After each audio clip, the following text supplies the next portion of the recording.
আজকে আপনাদের একটা জায়গা যাওয়ার জন্য বলবো। আপনার নবদ্বীপ কে কে গেছেন হাত তুলুন। নবদ্বীপ, বেশ, খুব সুন্দর কথা, হাত নামান। এবার বলি, যারা যারা নবদ্বীপ যাওয়া অভ্যাস আছে তাদের বলবো নবদ্বীপ কাটোয়া যাবেন, ওখান থেকে বাস ধরবেন, 10 থেকে 15 টাকা ভাড়া, শ্রীখণ্ড গোপীনাথের মন্দির ঘুরে আসবেন। আমাদের ভাই ঘুরে এসেছেন, প্রেম আছে, অনেকেই ঘুরে এসেছেন। তবে বলে রাখি মায়েরা, শ্রীখণ্ডে গোপীনাথের হাতে দেখবেন নাড়ু কিন্তু পাথরের।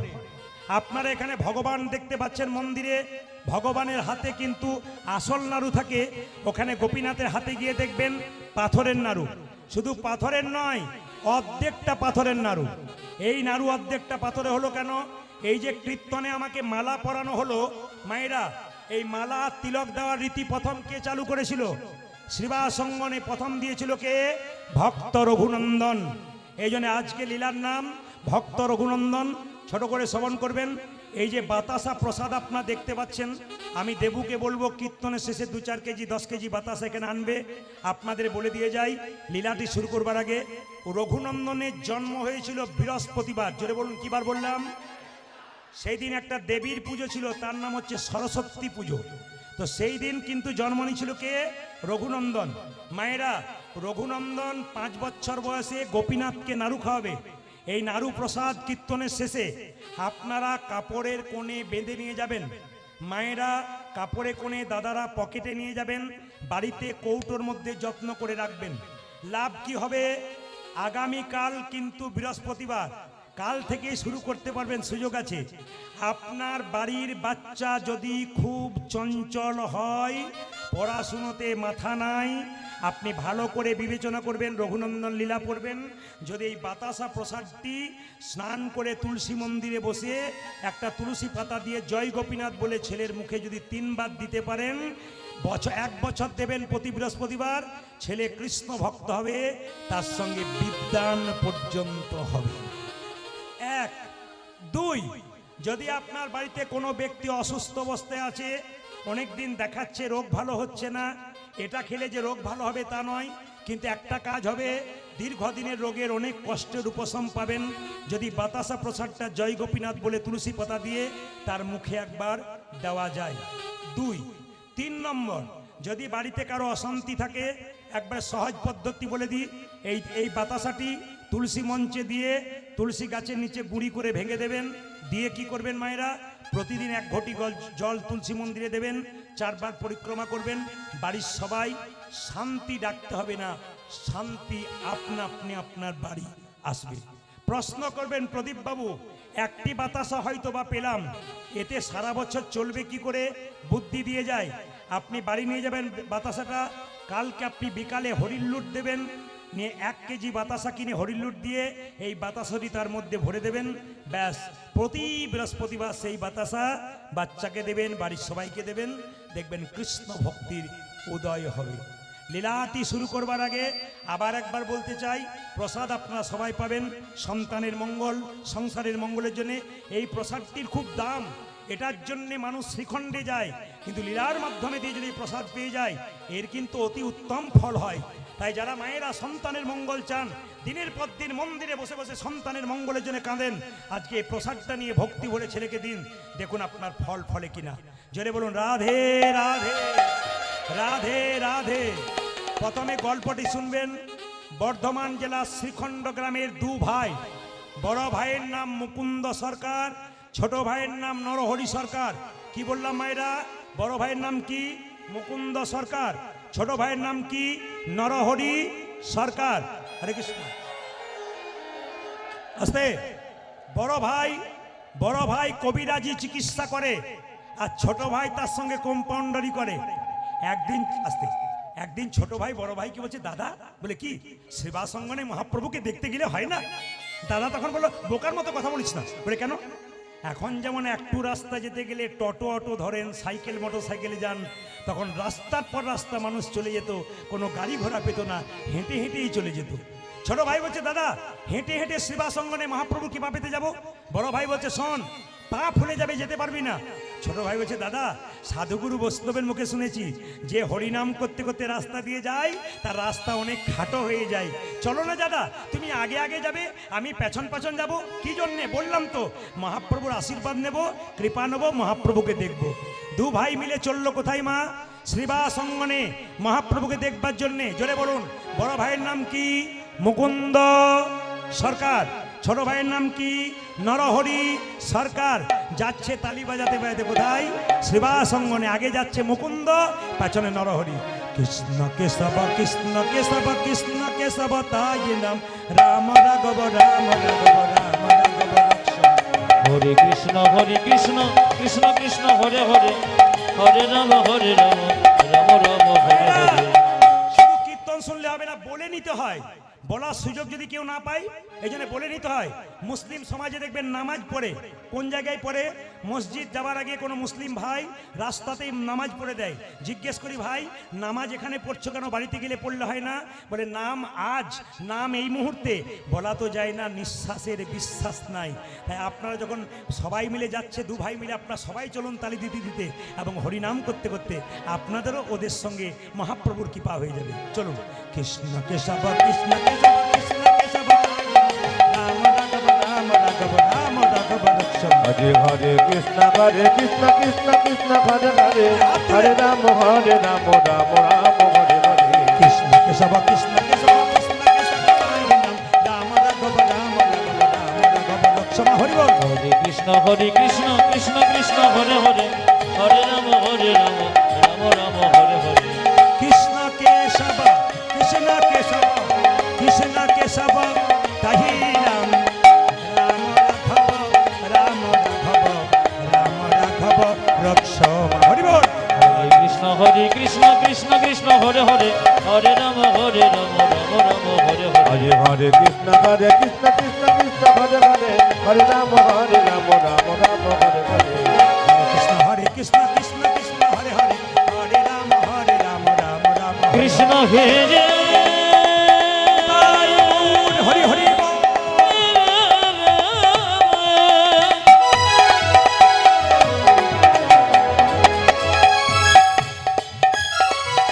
কৃষ্ণ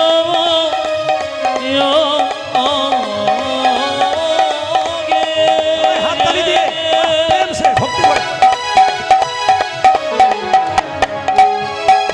দেখো দেওয়া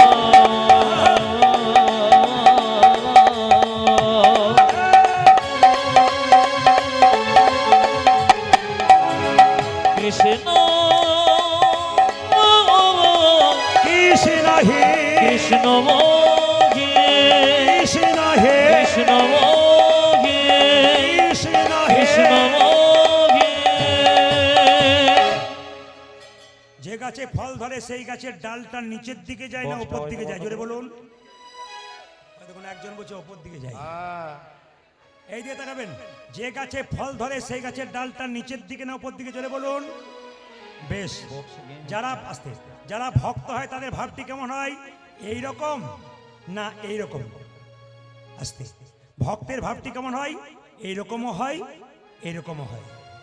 যদি হও নিচু তবে পাবে কিছু। মায়েরা, সোনার কলসি যতই দামি হোক না কেন, একজনের কাছে কিন্তু মাথা নত করতে হয়। বলুন কার কাছে? জোরে বলবেন। গ্লাসের কাছে। আপনি কয়েকশো কোটি টাকার মালিক হতে পারেন, যদি বৈষ্ণবের চরণে, ভগবানের চরণে মাথা নিচু না করতে পারেন, আপনার টাকা পয়সার কোনো দাম থাকবে না। মায়েরা, ভগবান একটা কথাতেই সব জবাব দিয়ে দিয়েছে। সব একটা কথাতে। পৃথিবীতে 750 কোটি মানুষের বাস, ভাষা হলো 7000। ভগবান একটা কথাতে উত্তর দিয়ে দিলেন। ভগবানকে ভজন করতে গেলে মান মনা মদ ভক্ত। মায়েরা, মন্দিরে যাবেন, 4টে আপেল 4টে কলা নিয়ে যান। জোরে বলুন ভগবান খাই। জোরে বলুন হ্যাঁ না না খাই। তাহলে আপনারা কাল থেকে নিয়ে যাবেন না। ভগবান খায় না, ভগবান কি করে দেখে। তুমি যে 4টে আপেল 4টে কলা নিয়ে গেলে, প্রেমের ভাবে নিয়ে গেলে না অহংকারের ভাবে নিয়ে গেলে? অহংকারটাকে ফেলে দেয় আর প্রেমটুকু গ্রহণ করে। মুকুন্দ নরহরি যখন দুজন চুপচাপ দাঁড়িয়ে আছে, ভক্ত যদি কাইমনে কোনো বাঞ্ছা করে, ভগবানের সাধ্য নাই সেই বাঞ্ছা নাই পুরে।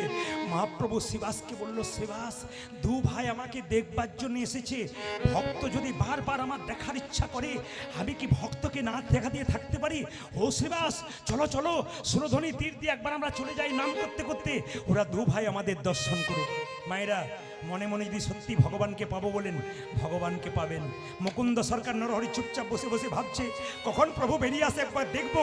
মহাপ্রভু ভক্তের ইচ্ছা পূর্ণ করবার জন্যে সুরধ্বনি তীর দিয়ে হরিনাম গাইতে গাইতে যাচ্ছে, আর দু ভাই মিলে দর্শন করছে। কি গাইছে? সুরধ্বনি তীরে, সুরধ্বনি তীরে তেরা মহাবিলস বিলস সমবয় বালক সঙ্গে। আজ সুরধ্বনি তীরে তীর মহাবিলস সমবয় বালক সঙ্গে। সুরধ্বনির তীরে তীর মহাবিলসয়ে সমবয় বালক সঙ্গে। সুরধ্বনি তীরে তীর মহাবিলসয়ে সমবয় বালক সঙ্গে।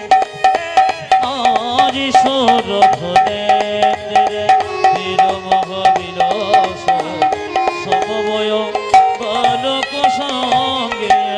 করে করতালি ধ্বনিত হরি ধ্বনি, আমার করে কর তারি ধনিত হরি ধনে। করে করতালি ধ্বনিত হরি ধ্বনি। পূজা যে করে উলধ্বনি।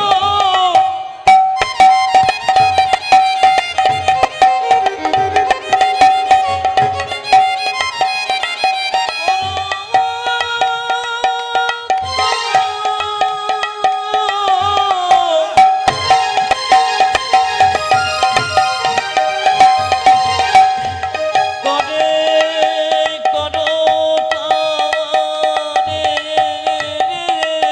হরি বল। করে কর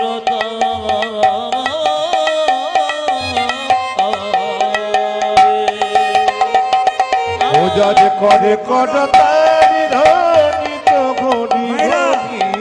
আপনারা যারা বসতে পেয়েছেন তারা ভাগ্যবান। কতজন দাঁড়িয়ে আছে বলুন তো? অগণিত মানুষ জায়গার জন্য আকাল হয়ে বসে আছে, জায়গা পাচ্ছে না। আপনারা পেয়েছেন, পেয়েও কিন্তু একটা আনন্দ করে শুনতে হবে। কি? মহাপ্রভু যখন নৃত্য করছে, ছোট ভাই মুকুন্দ নরহরি বলছে, দাদা ওই তোই আমার গোড়া, ওই দেবী ওই তো আমার গোরা নাচে। ওই তোই আমার গোড়া না, দেখো ওই তো আমার গোড়া নাচে। মৃদঙ্গ বাহু তুলে, ওই তোই আমার গোড়া না। ওই যে ঘেমে দণ্ড বাহু তুলে ওই তো আমার গোরা নাচে। যার যেমন ভাব তার তেমন লাভ। ছোট ভাই বলছে, দাদা আমি দেখছি গোড়া নাচছে। বড় ভাই বলছে, না না আমি দেখছি কি, ওই তো গোড়াই নাচে, ওই দেখে ওই তো গোরায় নাচে। ওই তো গোড়াই ও নাচে। দেখো ওই তো গোড়াই নাচে। একজন বলছে ওই তো গোড়া নাচে, বড় ভাই বলছে আমি দেখছি ওই তো গোড়াই নাচে। ওই দেখে ওই তো গোরায় নাচে। অন্তরে যা শ্যাম নাচে, বাইরে গোড়াই নাচে। চারি অন্তরে যার শ্যাম নাচে, বাইরে গোড়াই নাচে। অন্তরে যা শ্যাম নাচে, বাইরে গোড়াই। ওজারি অন্তরে জরে সামনে নাচে, বাইরে গোরায় নাচে। সুরধ্বনি তীরে তীর মহাবিলস সমবয় বালক সঙ্গে। সুরধ্বনির তীরে তীর মহাবিলসয়ে সমবয় বালক সঙ্গে। গোপীনাথ জিউ কি? মায়েরা, ভগবানকে যখন আপনি ডাকবেন, ভগবান মাঝে মাঝে আপনাকে ধাক্কা মেরে মেরে দেখবে আপনি কতখানি ভগবানের হয়েছেন। এইদিকে মায়েরা, আপনি সোনার বালা দোকানে বিক্রি করতে যাবেন, স্বর্ণকার পরীক্ষা করে দেখবে এর মধ্যে কতটা খাদ আছে, কতটা সোনা আছে। আপনি যখন ভগবানকে ডাকবেন তখন দেখবেন আপনার ঘর ফুটে জল পড়ছে, তখন দেখবেন আপনার বুকে ব্যথা হয়েছে, নইলে শরীর খারাপ হয়েছে, নইলে বাড়িতে কোনো অশান্তি হচ্ছে। অনেকে দেখবেন পাগলামি করে বলে আর ভগবানকে ডাকবো না, কিন্তু ভগবান পরীক্ষা করে দেখে এ যে আমাকে ডাকলো, একে আমি ধাক্কা মেরে দেখলাম এ কতখানি আমার তাই দেখব। তবে মায়েরা বাবারা শুনে নিন, যারা কৃষ্ণ ভক্ত হয়েছেন তাদের জন্য বলে রাখি, হরিনাম করলে মাঝে মাঝে কষ্ট পাবেন, কিন্তু সরে যাবেন না। কষ্ট পেলেও ভগবানকে ডাকবেন কেন? আমাকে অনেকে প্রশ্ন করে, প্রদীপ বাবু কত মস্তান রাস্তা দিয়ে পেরিয়ে যাচ্ছে, বুক ঠুকে ঘুরে বেড়াচ্ছে, বুক ফুলিয়ে ঘুরে বেড়াচ্ছে, এদের কোনো রোগ নাই, জ্বালা নাই, লোক ঠকাচ্ছে, মারছে, ধরছে, এদের কিছু হচ্ছে না, যারা কৃষ্ণ ভক্ত তাদের এত কষ্ট হয় কেন? আমি তাদেরকে একটা উত্তরেই শেষ, কি ভগবান মানুষের জন্মের পর দুটো করে কলসি দিয়েছে, একটা পাপের কলসি, একটা পুণ্যের কলসি। যে মস্তানি করছে, লোক ঠকাচ্ছে, ওর পাপের কলসিটা কোনো পূর্ণ হয় নাই। পূর্ণ হয়ে গেলে ভিখারির মতো রাস্তায় তাকে ঘুরে বেড়াতে হবে। আর আপনি যে কীর্তন করছেন, হরিনাম করছেন, আপনার পুণ্যের কলসিটা কোনো পূর্ণ হয় নাই।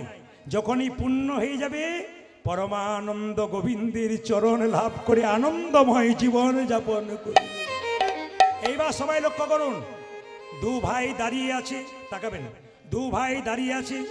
শ্রীবাস বলল, প্রভু মুকুন্দ আর নরহরি দাঁড়িয়ে আছে, কি বলবো বলুন, দুজন আশীর্বাদ পাবার জন্য এসছে। শ্রীবাসকে মহাপ্রভু বলল, শোনো শ্রীবাস বলে দাও, ওদের মধ্যে যে ছোট ভাই সে আমার সঙ্গে সারা জীবন কীর্তন করবে, আমার সঙ্গে থাকবে। আর যে বড় ভাই তাকে বলে দাও, সে আমার 100 জন্ম কৃপা পাবে না। ও মায়েরা, শ্রীবাস এসে বলল, তোমাদের মধ্যে ছোট ভাইকে? আমি গো। কি নাম? আমার নাম নরহরি। তোমার জন্য প্রভু বলেছে তুমি সারা জীবন প্রভুর সঙ্গে থাকবে, হরিনাম করবে। বড় ভাই বলল, আমার জন্য কি বলেছে? তোমার জন্য প্রভু বলেছে তুমি 100 জন্ম কৃপা পাবে না, তুমি 100 জন্ম কৃপা পাবে না, তুমি 100 জন্ম গৌরী কৃপা পাবে না, 100 জন্ম গৌরী কৃপা পাবে না। মায়েরা, যদি আপনাকে কথা কেউ বলে 100 জন্ম কৃপা পাবে না, মন খারাপ হয়ে যায় না? কিন্তু মুকুন্দ সরকার যখনই শুনলো শ্রীবাসের কাছ থেকে 100 জন্ম গৌর কৃপা পাবে না, তখন নাচতে শুরু করেছে, জয় গৌরী। শ্রীবাস মনে মনে ভাবছে লোকটার মাথা খারাপ হয়ে গেল, 100 জন্ম কৃপা পাবে না বলে নাচতে শুরু করেছে পাগলের মতো। শ্রীবাস জিজ্ঞেস করছে, তোমাকে যে বললো 100 জন্ম কৃপা পাবে না, তুমি গৌর গৌর বলে নাচতে শুরু করেছো, আমি হলে তো বিষ খেয়ে আত্মহত্যা করতাম। শ্রীবাস বলছে, মুকুন্দ বলছে, শোনো শোনো শ্রীবাস, প্রভু যদি বলতো কোনো জন্মে সঙ্গ পাবে না, কোন জন্মে সঙ্গ পাবে না, তাহলে না হয় আমি বিষ খেয়ে আত্মহত্যা করে দিতাম, না হলে আমি বেশি খেয়ে আত্মহত্যা করে দিত।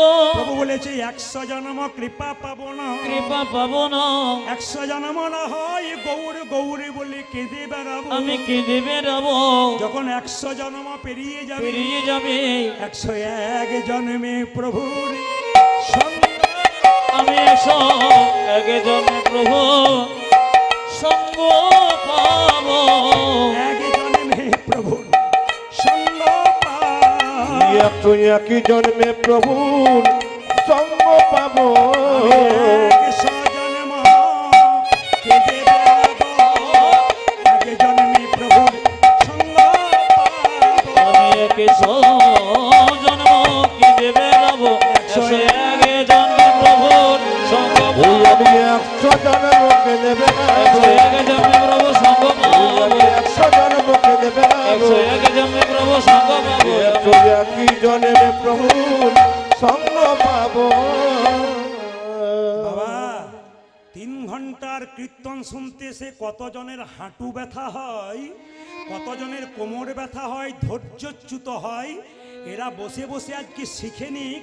মুকুন্দ সরকার বলছে 100 জন্ম গৌর বলে কাঁদবো, 101 জন্মে তো কৃপা পাবো। এর থেকে কি শিখে যাচ্ছেন? শুধু কীর্তন শুনলে হবে না, শিখে যেতে হবে। কি শিখছেন? কেউ যদি ধৈর্য ধরে ভগবানকে ডাকতে পারে, নাম শুনতে পারে, তার জীবনে লাভ হয়। রামকৃষ্ণদেব বলেছেন, ধৈর্য যার ভগবান তার, ধৈর্য যার নাই ভগবান তার নাই। মায়েরা বাড়িতে সবজি কাটবেন, চঞ্চল হয়ে গেলে আঙুল কেটে যাবে। রান্না করবেন, দুবার নুন দিয়ে ফেলবেন, বাড়ির লোকের কাছে গাল খাবেন। দাদা ভাইয়েরা যারা চঞ্চল, তাদের জীবনে কোনো উন্নতি নাই। মহাভারত কি বলল? যারা চঞ্চল তারা দুর্যোধনের লাইনের লোক, আর যারা স্থির তারা যুধিষ্ঠির মহারাজের দলের লোক। আজকে হরিবাসরে দেখতে পাচ্ছি আপনারা সকাল থেকে বসে আছেন, প্রত্যেকে কিন্তু যুধিষ্ঠির মহারাজের মানুষ। কারণ আপনারা যদি স্থির না হতে পারেন, এরকম করে কীর্তন শুনছেন, গৌর গোবিন্দের কৃপা তো আপনাদের আগে হয়ে যাবে। বাবা, ভক্ত যদি চোখের জলে কাঁদে, ভগবান সহ্য করতে পারে না। তাড়াতাড়ি শিবাসকে ডেকে বলল, শিবাস তুমি কাঁদছো কেন? প্রভু, আমার ভাইকে তুমি কৃপা করলে, আমাকে করলে না। কি দোষ করেছিলাম প্রভু? আমার ভাই তোমার সঙ্গে কীর্তন করবে, আমি অপরাধ করেছি নাকি? মহাপ্রভু শিবাসকে বলল, তোমার মাথায় হাত দিয়ে আশীর্বাদ করে জগতের সবাইকে জানিয়ে দিলাম, শোনো শিবাস, তোমরা শোনো মুকুন্দ, তোমরা দু ভাই মিলে যদি হরিনাম করতে চলে আসো, বাড়ির সব না খেয়ে মরবে, কাল থেকে আর হরিনাম করবে না। তোমার ভাইকে আমার সঙ্গে রাখলাম, তোমাকে পাঠিয়ে দিলাম। তবে শোনো মুকুন্দ, কি বনের মধ্যে বড় বড় গাছ থাকলে যেমন ছোট ছোট গাছগুলোকে ঝড়ঝঞ্ঝা থেকে রক্ষা করে, এ সংসারে যারা বড় ভাই বড় বউ হয়, তাদের দায়িত্ব সংসারে সবচাইতে বেশি হয়। অগো মুকুন্দ, এই দেখো শোনো, তোমার মাথায় হাত দিয়ে আশীর্বাদ করে দিলাম, তুমি আজ থেকে বাড়িতে গিয়ে যাকেই চিকিৎসা করবে তারই রোগ ভালো হয়ে যাবে। তবে মুকুন্দ, তুমি বাড়ি ফিরে যাও, একটা গোপীনাথের মন্দির তৈরি করো, জীবের দ্বারে হরিনাম দাও, আর গরিবের চিকিৎসা করো। দেখো বাবু, কারো কাছে এক পয়সা নিও না, আমি তোমার মাথায় হাত দিয়ে আশীর্বাদ করলাম, কাল থেকে যাকেই চিকিৎসা করবে তারই রোগ ভালো হয়ে যাবে। মুকুন্দ, ফিরে যাও, ফিরে যাও, ফিরে যাও, ফিরে যাও, শিখণ্ডে ফিরে যাও, ফিরে যাও, ফিরে যাও, শিখণ্ডে ফিরে যাও, ফিরে যাও, ফিরে যাও, শিখণ্ডে ফিরে যাও। আজ ফিরে যাও, ফিরে যাও, শিখণ্ডে ফিরে যাও। দারে দারে গিয়া চরণে ধরিয়া, তুমি দরে দরে গিয়া চরণে ধরিয়া, দারে দারে গিয়া চরণে ধরিয়া, ও তুমি দাঁড়ে দাঁড়ে গিয়া চরণে ধরিয়া, হরির নাম বিনা। তুমি দরে দরে গিয়া চরণে ধরিয়া, হরে বীর ফিরে যাও, ফিরে যাও, শিখণ্ডে ফিরে যাও, ফিরে যাও, ফিরে যাও, শিখণ্ডে ফিরে যাও। আমার মহাপ্রভুর আজ্ঞা পাইয়া মুকুন্দ চলিলা, মুকুন্দ চলিলা। আমার মহাপ্রভুর আজ্ঞা পাইয়া মুকুন্দ চলিল, মুকুন্দ চলিল, মহাপ্রভুর আজ্ঞা পাইয়া মুকুন্দ চলিলা, মুকুন্দ চলিলা। ওই আমার মহাপ্রভুর আজ্ঞা পাইয়া মুকুন্দ চলিলা, মুকুন্দ চলিলা। শিখণ্ড গ্রামেতে আমি শিখণ্ড গ্রামেতে আসি, শিখণ্ড গ্রামেতে আসি, আজ শিখণ্ড গ্রামেতে আসি, উপনীত হইলা, উপনীত হইলা। আমি শিখণ্ড গ্রামেতে আসি, উপনীত হইয়া, উপনীত হইয়া, বলো বলো হরি বল, বলো বলো হরি বল, বল বল হরি বল। বলো বলো হরি বল। দেখুন কীর্তনের ফাঁকে ফাঁকে কত সুন্দর শিক্ষা আছে, বাস্তব শিক্ষা। তাকাবেন আমার দিকে। মুকুন্দ সরকার বাড়ি ফিরে এলো, মন্দির তৈরি করে দিল। আপনারা যারা কীর্তন শুনে বাড়ি যাবেন তাদের কাছে নিবেদন রইল, যারা নতুন বাড়ি তৈরি করবেন, মন্দির করবেন, তাদের জন্য একটা সুন্দর কথা বলে যাই। আমার কথা নয়, এই কথাটি হচ্ছে খনামা, খনার বচন। ও মায়েরা, বাড়ি তৈরি করতে গেলে খনামা বলেছে যে দক্ষিণ দুয়ারি ঘরের রাজা, পূব দুয়ারি তার প্রজা, উত্তর দুয়ারির খাজনা নাই, পশ্চিম দুয়ারির মুখে ছাই। যতজন জ্ঞানীজন এখানে বসে আছেন, এই কথাটি খনা মায়ের কথা, যার জিভ কেটে দেওয়া হয়েছিল। খনার বচন পড়লে জানতে পারবেন। আজকে মুকুন্দ সরকার বাড়ি এলো, কিন্তু সবাই লক্ষ্য করুন, খনার বচনের মতো মানলো। কি মানলো তাকাবেন, কি বলছে? বলছে দক্ষিণ দুয়ারি ঘরের রাজা, পূব দুয়ারি তার প্রজা, উত্তর দুয়ারির খাজনা নাই, পশ্চিম দুয়ারির মুখে ছাই। যদি বাড়ি কোনোদিন কেউ করেন, তবে দরজাটা দক্ষিণ দিকে করলে আপনার ঘরটা রাজার ঘর হয়ে যাবে। কারণ দক্ষিণ দিকে কোনো ঝঞ্ঝা নাই, সবসময় সুসুর করে সুন্দর হাওয়া দেয়। যদি দক্ষিণ দিকে কেউ না করতে পারেন, তবে খনামা বলেছে পূব দুয়ারি তার প্রজা, না পারলে পূব দিকে করো। উত্তর দিকে দরজা করলে খাজনা দেবার পয়সা থাকে না, অভাব বেড়ে যায়। পশ্চিম দুয়ারির মুখে ছাই, তার মানে পশ্চিম দিকে দরজা করলে কি হয় মা? ঝড়ঝঞ্ঝা পাবার সুযোগ থাকে। আবার তাকাবেন, বাড়ি তৈরি করেছেন, মন্দিরটা কোথায় করবেন? বাড়ির ভেতরে মন্দির কোথায় করবেন? যে যেখানে বসে শুনে রাখুন, ঈশান কোণে বাড়িতে মন্দির করতে হয়। ঈশান কোণ কাকে বলে? পূর্ব, উত্তর কোণটাকে ঈশান কোণ বলা হয়। সাবধান থাকবেন, যতজন কীর্তন শুনতে এসছেন, বাণীগুলো শুনে নেবেন, জীবনে ব্যবহার করবেন, শিখবেন। যদি কেউ ঈশান কোণে কোনোদিন বাথরুম পায়খানা করে, আমার কথা নয়, বড় বড় জ্যোতিষ পণ্ডিতরা বলছেন, যদি কেউ বাড়ি তৈরি করে ঈশান কোণে বাথরুম পায়খানা করে ফেলে, তবে জেনে নেবেন তার বাড়িতে বেশ কয়েক বছরের মধ্যে একজন আত্মহত্যা করতে চলেছেন। তাই বারবার বলবো, অনেকে প্রশ্ন করতে পারেন, প্রদীপ বাবু আমার বাড়িতে ঈশান কোণেই পায়খানা ঘর, তাহলে এখন করব কি? আমার তো জায়গা নাই। জ্যোতিষ বন্ধু আমার প্রচুর আছে, তাদের সঙ্গে প্রায় দিন আমার আলোচনা হয়। বললাম তাহলে কি করা যায়?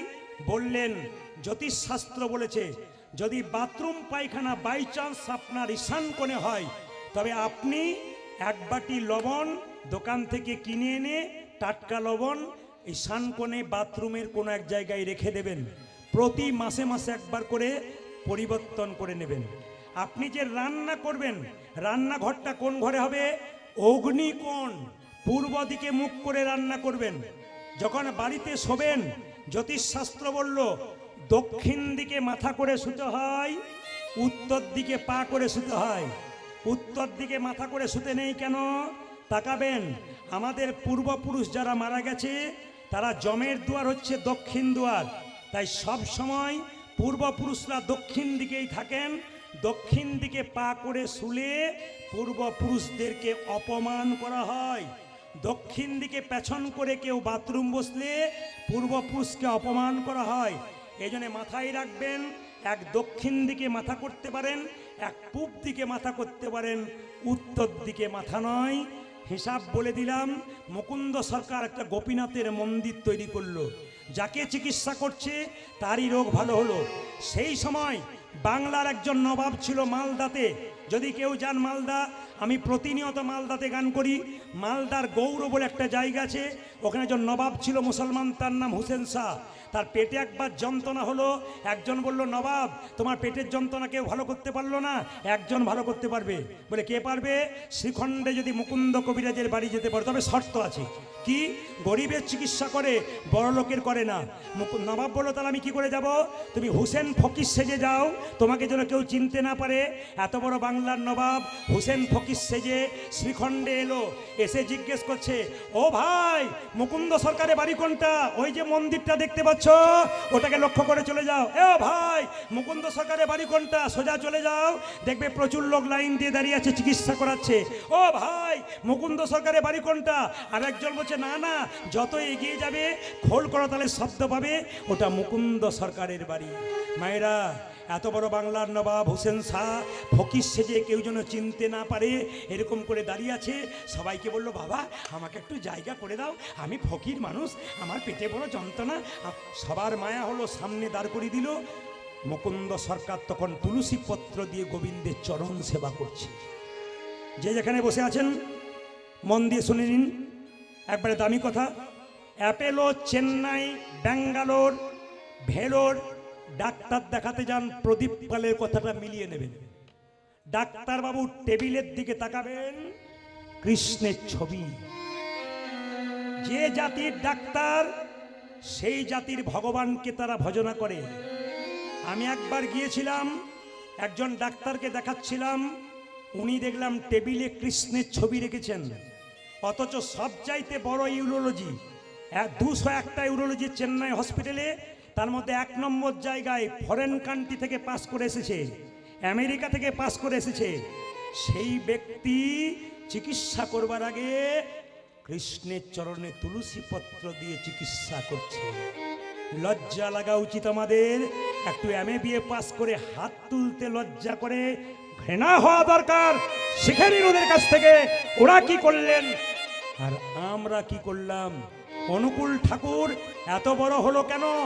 দীক্ষা কারো কাছে নেয় নাই, তার মায়ের কাছে নিয়েছিল।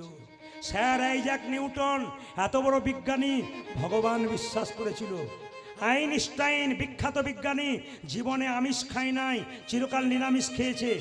সচিন টেন্ডুলকরের ওপরে একজন ব্যাটসম্যান হয়ে গেল, তার নাম বিরাট কোহলি।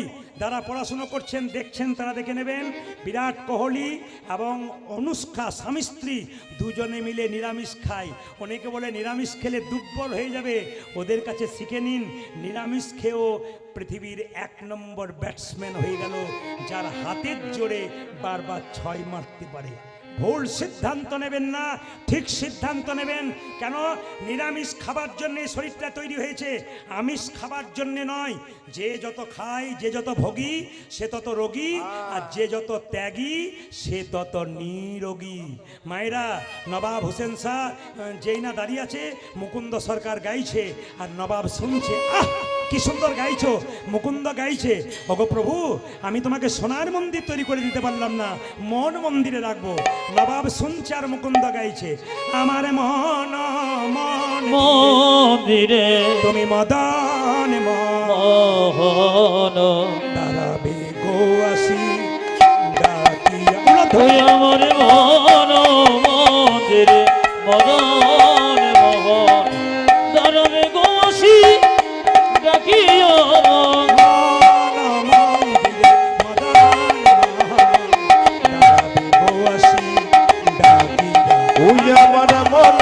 মন্দিরে মদন মোহন দাঁড়াবে গুয়াতি ডাকিয়া। কাঁদিয়া কাঁদিয়া তব নাম লইয়া, আমি কাঁদিয়া কাঁদিয়া তব নাম লইয়া। কাঁদিয়া হরি বল।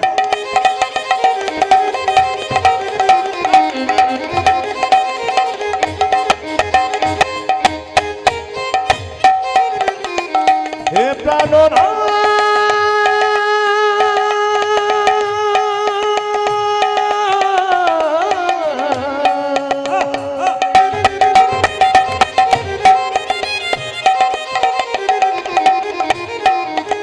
আমি কাঁদিয়া কাঁদিয়া তব নামে লইয়া জলে বো ভাষায়া। আমি কাঁদিয়া কাঁদিয়া তব নাম লইয়া, নয়ন জলে মুখ ভাষা দিলা। আমার মন মন্দিরে মদন মোহন দাঁড়াবে গো আসি ডাকিয়া। ওই আমার মন মন্দিরে মদন মোহন দাঁড়াবে গো আসি ডাকিয়া। এই যে মাঝে ভেতরে আপনাকে ডাকছি, আপনাকে চশমা পরে ওই যে মাঝে আস্তে আস্তে হ্যালো, আপনাকে, এই যে আপনাকে আপনাকে ওই যে মাঝে ভেতরে বসে ওই যে ওইদিকে তাকাচ্ছেন, আপনাকে ডাকছি, চশমা পরে ওই যে আপনাকে ডাকছি, আপনাকে আপনাকে আপনাকে এদিকে শোন এদিকে শোন। আপনাকে ডাকছি, আপনাকে আপনাকে ডাকছি, এদিকে শোন। আপনাকে না না, আপনাকে নয়, মুকুন্দ সরকারকে ডাকছি নবাব, ভয় খেয়ে যাবেন না। এই যাই যাই যা ধীরে, তোমাদের সবচাইতে গরিব কে? এই যে বাবা। কি নাম তোমার? আমার নাম হোসেন ফকির। বাহ, এখানে জাতির কোনো বিচার নাই। কই দেখি দেখি দেখি দেখি দেখি দেখি দেখি, জামাটা খুলে ফেলো তো। নবাব মনে মনে ভাবছে আমি তো ছদ্মবেশে এসেছি ফকিরের সাজে, তুমি আমায় চিনতে পারছো না, জামা খুলতে বলছো। যদি খুলে দিই আর যদি আমার রোগ ভালো না হয় তাহলে দেখবে তোমার কেমন হয়। এই যে কি ভাবছো, হাজার লোক লাইন দিয়ে দাঁড়াচ্ছে। আরে জামাটা যে না ভয়ে জামাটা খুলেছে নবাব, মাটির বারান্দাতে গড়াগড়ি দাও। নবাব মনে মনে ভাবছে কালের কাল বর্ষাকাল, হরিণে চাটে বাঘের গাল, নেহাত বেকায়দায় পড়েছি। আরে বাবা, আমি সোনার পালঙ্ক ছাড়া শুই না, আমাকে বলছে মাটির আরে ভাবছো কি গড়াগড়ি দাও। যেই না নবাব গড়াগড়ি দিয়েছে অমনি চমকে উঠে বলল, কবিরাজ কি তোমার এখানে ওষুধ দেওয়া থাকে নাকি? বলে কেন গো? যেই না আমি গড়াগড়ি দিলাম আমার অর্ধেকটা পেটের রোগ ভালো হয়ে গেল। মুকুন্দ বলল, সবাইকে দিতে দিতে এক আধটু পড়ে যায়, তোমার হয়তো কাজে লেগে গেছে। ওই দেখি দেখি দেখি দেখি, হাঁ করো তো। যেই না নবাব হাঁ করেছে, মুকুন্দ সরকার ওষুধ দিয়েছে আর নবাবের পেটের যন্ত্রণা ভালো হয়ে গেছে। কি শিখলেন? যেই না মাটিতে গড়াগড়ি দিল অমনি নবাবের অর্ধেক পেটের যন্ত্রণা ভালো হয়ে গেল। তত্ত্ব কি বলল? ভক্ত পদ ধুলিয়ার ভক্ত পদ ভক্ত পদজন, ভক্ত ভক্ত শেষ হয় তিনি মহাব। তিনি মহাব। যেখানে হরিনাম হয় সেই জায়গায় কোনো ভক্ত যদি কীর্তনের শেষে একবারে হাগৌরি বলে গড়াগড়ি দিতে গড়াগড়ি দিতে পারে, তার শুধু দেহ রোগ দূর হয় তা নয়, তা নয়, তার ভব রোগ দূর হয়ে যায়। ভব রোগী দূর হয়ে যায়। তাকাবেন তাকাবেন, আমি শুধুমাত্র প্রত্যেকটা উদাহরণের দ্বারা বলে দিই, আপনারা শুনবেন। আমি কয়েকদিন আগে হুগলিতে গান করছিলাম, মায়েরা গানের বাসাতে যখন বসে আছি, তিনটে মেয়ে 4 চাকা থেকে নেমে খালি বাড়ির লোককে খোঁজ করছে, প্রদীপ বাবু কোথায় আছেন। আমার বাসাতে গেলেন, তিনটে মেয়ে তিনটে গোপালকে ছেলের মতো কোলে করে নিয়ে গেলেন, নিয়ে বসিয়ে বললেন, বাবা কলকাতা সব জায়গায় পাওয়া যায় না, আমার এখানে আত্মীয় বাড়ি, তাই 3 জন চলে এলাম। ভালো করেছেন। কীর্তনের আসরে বসে আছে, সবাই লক্ষ্য করবেন যারা মায়েরা কীর্তন শুনছেন, মেয়েগুলো কীর্তনে আসরে বসে আছে, তিনটে গোপালকে সামনে বসিয়ে কীর্তন শুনছে। কীর্তন যখন শেষ হয়ে গেল, তিনটে মেয়ে ধুলোতে গড়াগড়ি দিচ্ছে। আমি একজনকে জিজ্ঞেস করলাম, দিদি এত দামি কাপড় কলকাতা থেকে এসেছো, দামি দোকান থেকে কিনেছো, কাপড়টা তোমার ময়লা হয়ে যাবে না? উনি বললেন, বাবা আপনার কীর্তনে শুনেছি স্বামীর যদি 10টা কাপড়ের দোকান থাকে, চিতাতে যখন শুয়ে দেবে একটাও কাপড় সঙ্গে দেবে না, তাই ধুলাই গড়াগড়ি দিলাম। শুনলে চমকে যাবেন। জিজ্ঞেস করলাম, আপনি কি করেন? মায়েরা চমকে যাবেন শুনলে। বলছে, কলকাতার কোনো একটা কলেজে আমি পড়াই, মানে প্রফেসর, লেকচারার, অধ্যাপিকা। লজ্জা লাগা উচিত। সামান্য MA পাস করে আমরা ধুলোতে গড়াগড়ি তো দূরে কথা, হাত তুলতে পারি না, তুলতে পারি না, কিন্তু লজ্জার বিষয়। কলেজে পড়াই যে মেয়েটা, সেই মেয়েটা গড়াগড়ি। আরেকজন মেয়েকে জিজ্ঞেস করলাম, আপনি কি করেন? উনি বলছেন, আমার স্বামী দাঁতের ডাক্তার, আমিও ডাক্তার। বাহ! আর একটা মেয়ের কম বয়স জিজ্ঞেস করলাম, তুমি কি করো? বলছে, দাদা আমি বিউটি পার্লারে কাজ করি। বললাম, আমিও তো করি। উনি বললেন, আপনি কখন করেন? সবসময় তো কীর্তন করছেন। আমি কীর্তনের মাধ্যমেই তো করি। বললাম, বুঝলাম না। বলে, শোনো, তুমি যখন বিউটি পার্লারে কাজ করো তখন সবার বাইরেটা ভালো করার চেষ্টা করো, আর আমি হরিনামের বিউটি পার্লারে কাজ করি ভক্তের ভেতরটাকে ভালো করার। এই হচ্ছে বিউটি পার্লারের কাজ, যেখানে ভালো ভালো কথা বলে, কথা এমন বলতে হবে রাস্তা দিয়ে ছুটে বেড়াবে পকেটে পকেটে, হৃদয় মন্দিরে কেন ওই কথা আপনি নেবেন, জীবন আপনার সুন্দর করবেন, তবে আপনার কৃষ্ণ নাম শোনা সার্থক হয়ে যাবে। মায়েরা, যেই না মুকুন্দ সরকার ওষুধে নবাবের ভালো হয়ে গেছে, নবাব চিৎকার করে বলল, মুকুন্দ কে? কে তুমি? এত বড় সাহস, তুমি আমার নাম করছো? আমি হলাম সারা বাংলার নবাব হোসেন শাহ। নবাব, আমার অপরাধ হয়ে গেছে। না না, অপরাধ তোমার হয়নি, তোমাকে পরীক্ষা করতে এসেছিলাম তুমি কত বড় কবিরাজ। সত্যি তুমি বড় কবিরাজ, তোমাকে এখানে রাখা হবে না, তুমি আমার গৌড়ে চলো মালদাতে।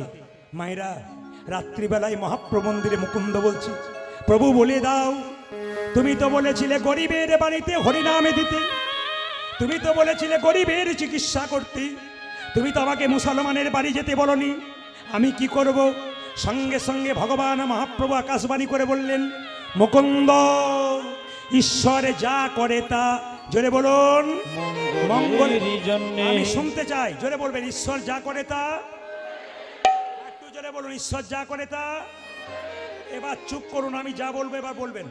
আপনার ছেলে মাধ্যমিক পরীক্ষায় ফেল করেছে, আমি যদি কাছে গিয়ে বলি ঈশ্বর যা করে তা মঙ্গলের জন্য, কি বলবেন? বাজে বকবেন না। তাহলে ভালো হলে মঙ্গল, না হলে অমঙ্গল। মায়েরা, মুকুন্দ সরকার গেল নবাবের বাড়ি মালদাতে, কিন্তু মুসলমান মানে কি? সৎ ইমান। মুসলমানের সৎ মান মানে ইমান। নবাব হোসেন শাহ সৎ মানুষ ছিলেন। তিনি বললেন, মুকুন্দ, তোমাকে নিয়ে এলাম, কি করতে হবে? বলে, শোনো, আমাকে একটা সুন্দর মন্দির তৈরি করে দাও, আমি গোপীনাথের ভজন করব আর জীবের দ্বারে হরিনাম দেবো। বলছে, বেশ, তোমাকে তাই দিলাম। মুকুন্দ সরকার গোপীনাথের ভজনা করছে। মায়েরা, মাথায় কাপড়গুলো নিন, সবাই সবাই মাথায় কাপড়গুলো নিন, প্রেম সে ভক্তি করে বসুন। মুকুন্দ সরকার গোপীনাথের ভজন করছে, আর পেছনে শুনবেন ভালো করে, পেছনে একটা মেয়ে তাল পাতার পাখাতে হাওয়া করছে। কোন পাতা বললাম? জোরে বলুন, তাল পাতার পাখা, তার মধ্যে ময়ূরের পালক। মুকুন্দ কীর্তন গাইছে, আপনার সবাই উলুদ্ধ হয়ে দেবেন। কি গাইছে? আমার কানু সে বিনোদ রায়, কানু সে বিনোদ রায়, ওই আমার কানো সে বিনোদ রায় গো, কানো সে বিনোদ রায়। আমার কানুতে বিনোদ রায় গো, আমার কানুতে বিনোদ রায়। বিনোদ চুরাই, বিনোদ বরিহা, আজ বিনোদ চূড়া, বিনোদ বরিহা। বিনোদ